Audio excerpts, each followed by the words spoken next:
El gobierno de Ucrania y los separatistas prorrusos buscan nuevos acuerdos para conseguir una paz, una tregua más duradera en la región. Un nuevo acuerdo para crear una zona desmilitarizada de 30 kilómetros entre las fuerzas beligerantes en el este de Ucrania intenta reforzar el protocolo de alto el fuego cerrado en Minsk el pasado 5 de septiembre, hasta ahora de difícil cumplimiento. Desde ese día, al menos 37 civiles y militares murieron en distintos episodios y escaramuzas centrados en Donetsk y Lugansk.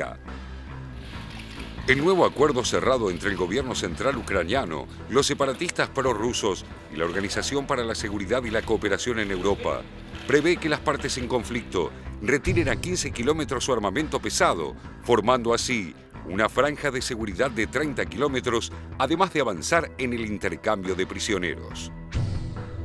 Las negociaciones prohíben los vuelos militares, incluidos los no tripulados, aunque sí podrán sobrevolar la zona los drones de la Organización Europea para vigilar el cumplimiento del alto el fuego y controlar que no haya incursiones por la frontera rusa.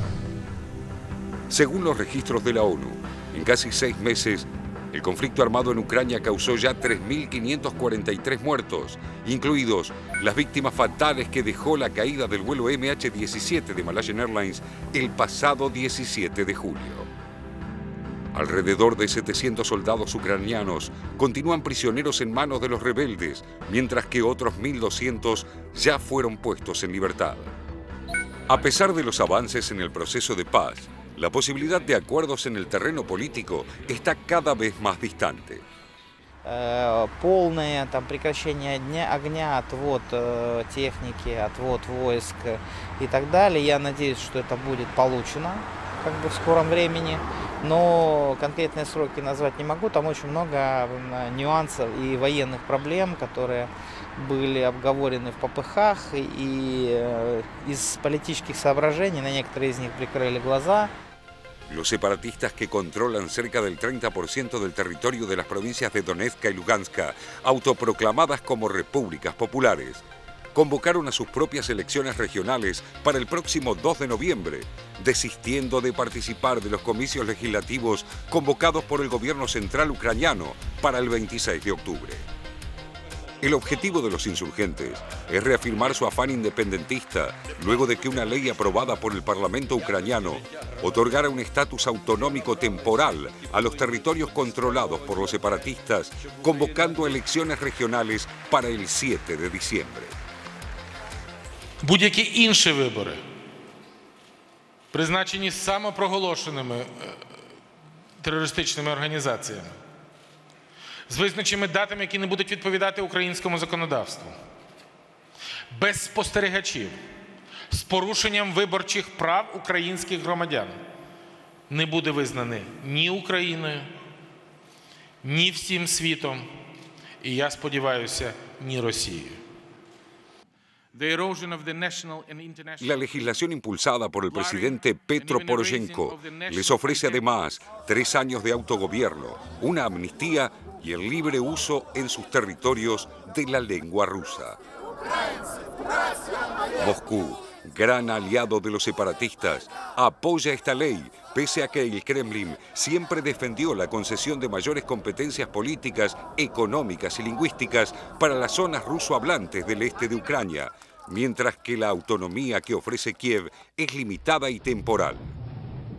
Es que tanto Putin como Poroshenko vienen intercambiando mutuas concesiones en un intento por apaciguar las aguas. Días atrás, en un acuerdo tripartito, Ucrania, la Unión Europea y Rusia acordaron aplazar hasta fines de 2016 la entrada en vigor de un área de libre comercio entre el bloque europeo y Kiev, poniendo entre paréntesis una cuestión que fue el detonante de la crisis política en Ucrania, que culminó con el derrocamiento del expresidente Viktor Yanukovych, la anexión de Crimea por parte de Rusia y el conflicto bélico con los separatistas. Ajenos a estas concesiones, los líderes insurgentes de Donetsk y Lugansk, con Alexander Yarachenko a la cabeza, aseguran que no piensan renunciar a la independencia, exigiendo el total control administrativo de ambas regiones tras el correspondiente repliegue de las tropas ucranianas y la posibilidad de mantener relaciones económicas con la vecina Rusia. Bueno, por supuesto que el análisis de lo que está sucediendo en Ucrania tiene distintos niveles. Este acuerdo entre Poroshenko y Putin, que en realidad están ambos de acuerdo y avanzando lentamente hacia ciertas concesiones mutuas que llaman la atención realmente. Algunos dicen, por eso digo que tiene varios niveles, por ejemplo en el plano de lo personal, que Poroshenko, que es conocido como el rey del chocolate porque tiene fábricas de dulces y tiene importantísimas sucursales en toda Rusia, tiene, digamos, el peso de que podría, a lo que le sugirió Putin, que podría llegar a cerrar alguna de esas de esos negocios. Ese es un nivel, pero el nivel que me parece que por ahí podríamos analizar también tiene que ver con el geoestratégico, lo que significa Ucrania como avanzada de la OTAN, esto que hemos hablado mucho, y en este momento, en esta semana, se produjeron tres situaciones que hablan realmente de un cambio, yo diría, de orden internacional, ¿no? Porque, por un lado, India se integró a lo que se llama la Organización de Cooperación de Shanghái, que es esa organización que se fundó en el año 2001 y que está China, Rusia y los países de Centro Asia. Ahora se suma nada menos que India, o sea que eso se convierte en una organización realmente poderosa. El segundo tema sucedió el 19 de septiembre, India y China hicieron acuerdos importantísimos en inversiones, tecnología, comercio, estamos hablando de la mitad del mundo, porque la suma entre India y China, no solo a nivel que son dos países nucleares, sino lo que significan como países asiáticos. Y el tercer tema, el 15 de septiembre, esto salió en Market Watch, Londres dijo que va a emitir bonos soberanos en yuan y que quiere ser, Londres, como ya es un centro de inversiones, quiere ser un centro de inversiones también en moneda china. Digamos que de repente es como que verdaderamente uno puede observar cómo el eje del mundo se desplaza hacia Asia, hacia India, China y Rusia, y me parece que hace entender algunas de las reacciones extemporáneas que ha tenido Estados Unidos también en esta semana. Yo no sé si el eje se desplaza hacia allá, pero que aparecen como polos, sí me parece cierto. Ahora, tomando en cuenta esto de los ejes,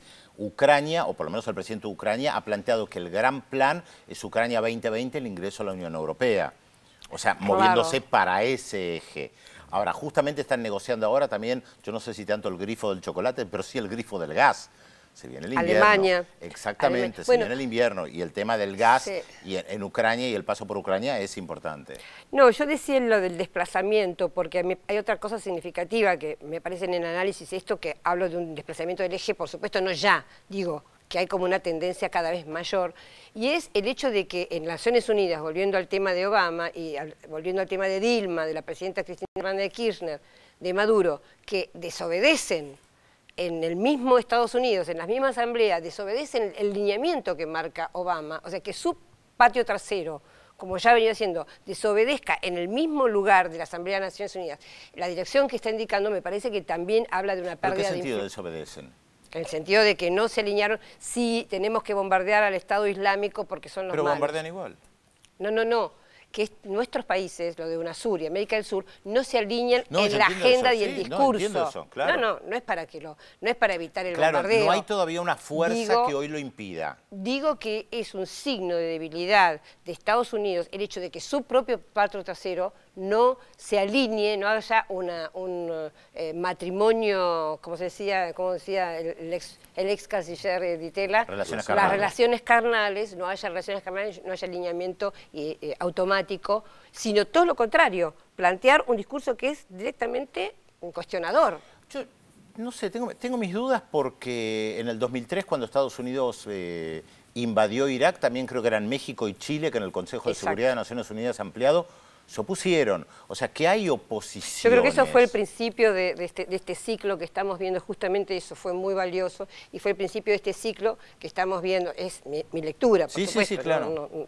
puedo equivocarme, pero me parece que es como una serie de cambios que se están viendo cada vez con mayor claridad y que están marcando que la creciente importancia de esa parte del mundo. Y la pérdida de peso y de importancia de Unión Europea como uno de los socios principales de Estados Unidos creo que también tiene su valor en este juego, en este tablero y relaciones de fuerza, ¿no? Este hecho de que también se postergue con de parte de estos acuerdos la alianza o el acuerdo con la Unión Europea de Ucrania, que fue justamente el punto que provocó la eclosión, digamos, también está marcando cierta debilidad en ese encuentro, que también indudablemente debe tener sus puntos de coincidencia con la crisis que está viviendo Europa, este mismo hecho, lo que estabas describiendo de Londres, que le abre las puertas a la moneda china. Recordemos que Londres o Gran Bretaña es uno de los países que no están en la unidad monetaria, es decir, sigue manteniéndola libre y no se maneja con el euro.